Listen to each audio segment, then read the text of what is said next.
Well, basically my Prueism this week is Thanksgiving, be grateful for what you have. I realize the topic of Thanksgiving may be early for my American friends, but here in Canada we celebrate it on the second Monday of October.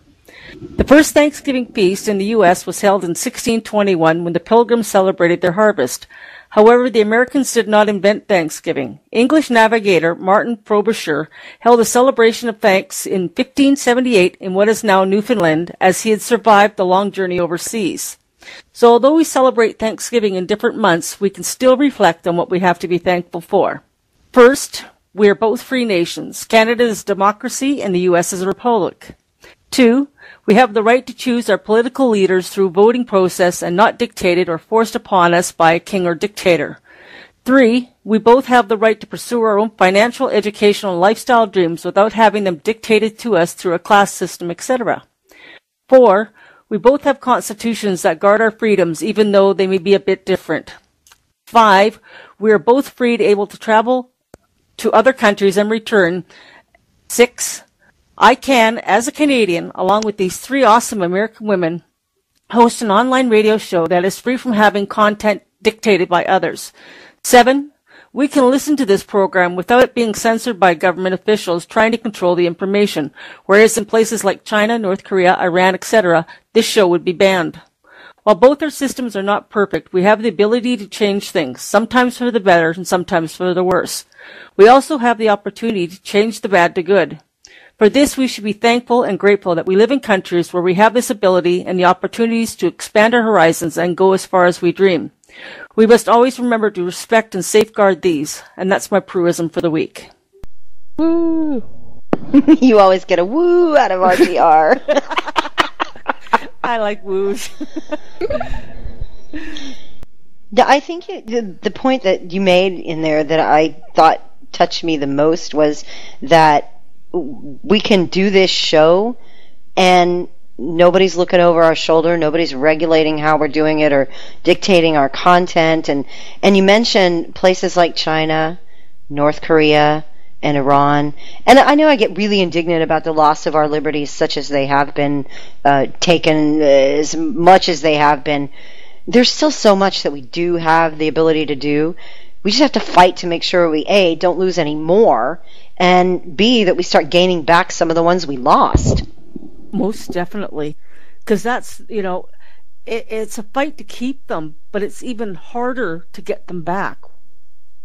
That's true. And, if we're ever going to continue to be in the West in general, the place to which you go when you've had enough of the place you're from, those are the kind of things we need to protect. People aren't going to come here because it's the same as Europe. People aren't going to come here because it's the same as the Middle East. They're going to come here because it's different, because it's better. And I'd just like to keep it that way. Definitely. Another thing, we both have the right to pursue our own financial, education, and lifestyle dreams without having them dictated to us through a class system. How many places are people still defined by who their parents are? Pretty much everywhere, except for the little whiny communists who think that their communism is classless. It's classless, guys.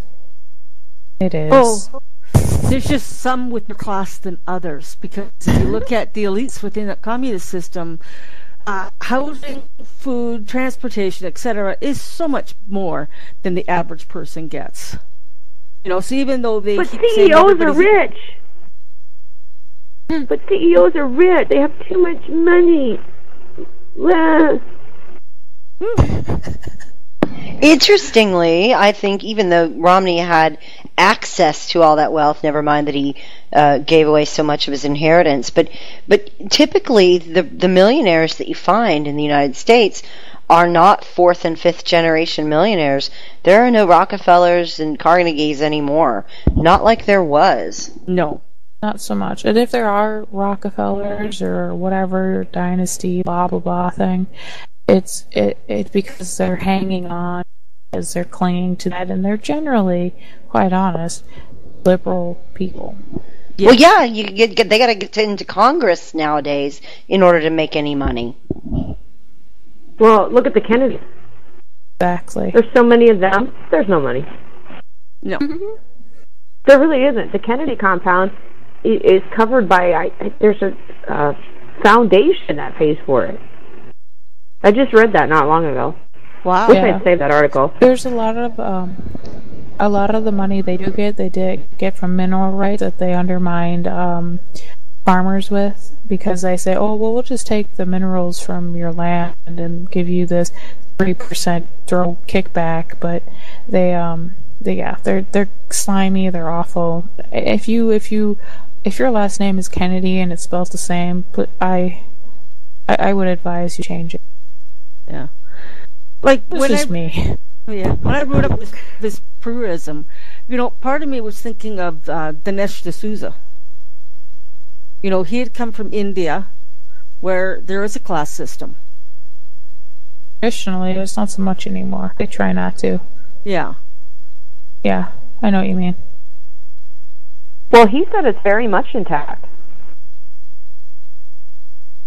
Yeah, I think it's still pretty prevalent. There's some, there's some level of poverty and underclass that they haven't been able to get rid of. There are still social attitudes about different people and where they come from and what town, what family. All that's still there, and that's kind of what I was thinking of too when Prue said the different places that people can go and they don't have to be, have their class determined by who they were. We make our own stories here in the United States. You write your own life story, which is why it's so sad with all this opportunity. There are so many deadbeats and people sloughing off and people that don't want to contribute, because it is still the land of opportunity, and ingrates like that, people who aren't satisfied with the opportunities. I can find a dozen other countries they can go to right away and get a really quick education in self-reliance and taking care of yourself.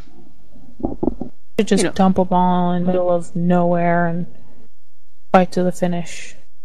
But look at the millionaires and billionaires even that are around, and how many started with nothing. Bill Gates. Mitt Romney's family, I don't think they were rich when they came, because they were in Mexico and came back. I don't think they were sitting with a whole stack of cash either. Not really. Well, and then there's Warren Buffett. Warren Buffett sold trailers, for God's sakes. Yeah. Sam Walton. Exactly.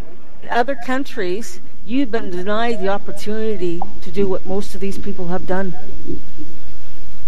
And yet we have people that are complaining that their $100,000 education in women's studies hasn't afforded them a six-figure salary anywhere.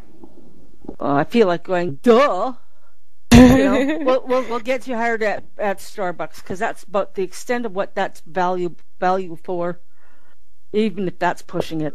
And it'll only take you 283 years to pay that loan off. I know. God. If you're really that dumb, you probably shouldn't have been accepted to school.